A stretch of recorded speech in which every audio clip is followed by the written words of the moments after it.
Welcome to this week's edition of the Friday Five. I'm Ben Rosehart, happy to be joined by McLain Mott from our Concordia University Irvine men's volleyball team. McLain, how are we doing? I'm doing well. Grateful to be here. Thanks for having me. Thank you for being our guest this week. Let's get right into our five questions. Our first one, as a setter on the volleyball court, you have a very unique point of view. What do you love the most about the position that you play? I love my position.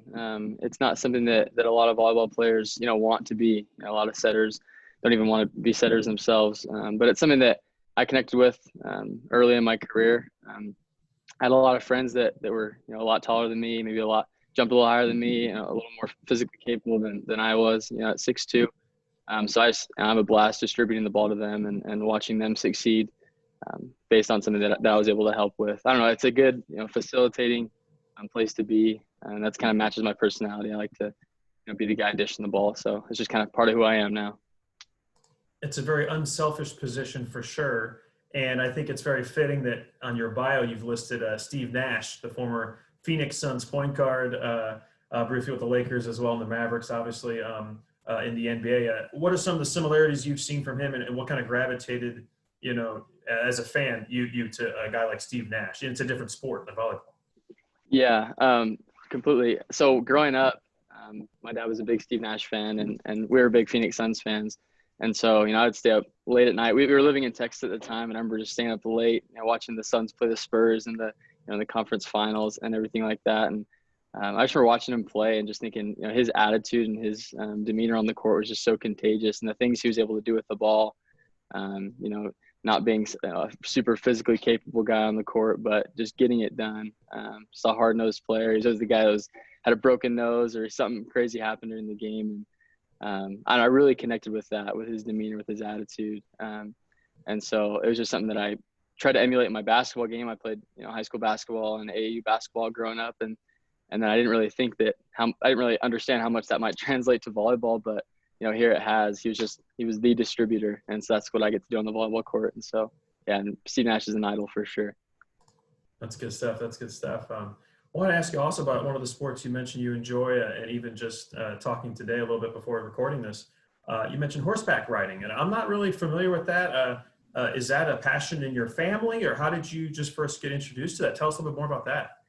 Yeah, I actually just got back from like a 3-hour ride with my brother. I haven't even got a chance to shower yet, but it's just something that's been a part of my family since I was little. My mom grew up around horses. My dad didn't, but my grandparents on both sides have big ranches, and we have a little place here with horses. And I got my horse when I was 8 and he was 2, and so we kind of raised each other, and it just became a passion of mine.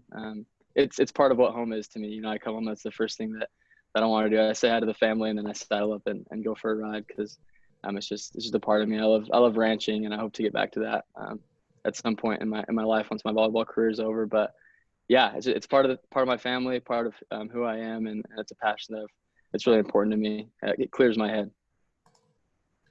Okay, going to go off a little bit off the beaten path here, if you will. Yeah. You cannot pick yourself, but maybe give me two teammates, maybe like a A and a B. Who has the best hair on the men's volleyball team here at Concordia? You said I can't choose myself? You cannot. Yeah, unfortunately not. That's tough. Just kidding. Best hair on the team. That's a really good question. Keegan Carey last year had some incredible hair. He cut it now. He still has good hair, but he had some flow last year. And then I would say B would be John Carlson. Now John Carlson gets some hate for his hair. I think now it's long enough that he can put it back when he plays. And so I think now he fits himself with his hair. So he's got that vibe going on. So I'd say Keegan Carey, last year's hair when he had the long flow, and then John. Okay. Who has the best celebration after a point? Because it's very emotional in volleyball. And again, you can't pick yourself, but maybe an A and a B of your teammates. I wouldn't choose myself for that one anyways, but best celebrations in a match. I love when Raymond gets a block. When Raymond Barsimian gets a block, he has a really good celebration after that. And then as far as overall energy, it's fun to watch Jordan Hoppy kind of go psycho sometimes when good things are happening. He can infuse the team for sure. And so those are two guys that really have fun celebrations after they do good things. it's important, and you guys get really creative on the sidelines. It's awesome to see everyone buying in and just It's a happy for each momentum. other. Yeah, it's a momentum game. That's certainly a part of it.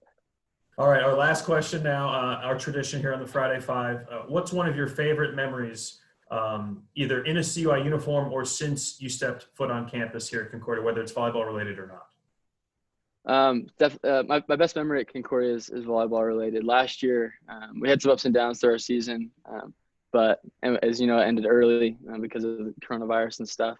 But last year, towards the end of this season, we had a 5-0 streak that we ended on, and that involved 2 top 10 wins. And I'd say one of my best memories from last year is getting a win against GCU in our home gym. There was like a lot of heat into that game. They have a tendency to run their mouths. You know, we certainly weren't as quiet as we could have been, and so it was a really intense game, and really good things happened. I think I had quite a few assists. I think I might have tied the 4-set record or something. And so it was a good match for me playing wise. And then it was a win that we really needed.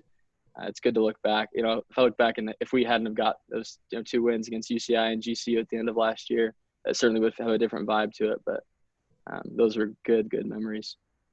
I thought you might reference the Grand Canyon victory, which was a huge W for you guys. Obviously, being from the state of Arizona originally, that's even more personal for you, and what a great memory. So, career high 59 assists is what I have here from that, and it was second most ever for assists in a game, the most ever in a 4-set match here at Concordia. So, a great team win, a great memory for you guys, and thank you for sharing that. Absolutely. I'll let you go now, but thanks for being our guest this week here on the Friday Five. Really enjoyed your time and talking some volleyball. Thanks for having me, Ben. Have a good one, McLain. Take care.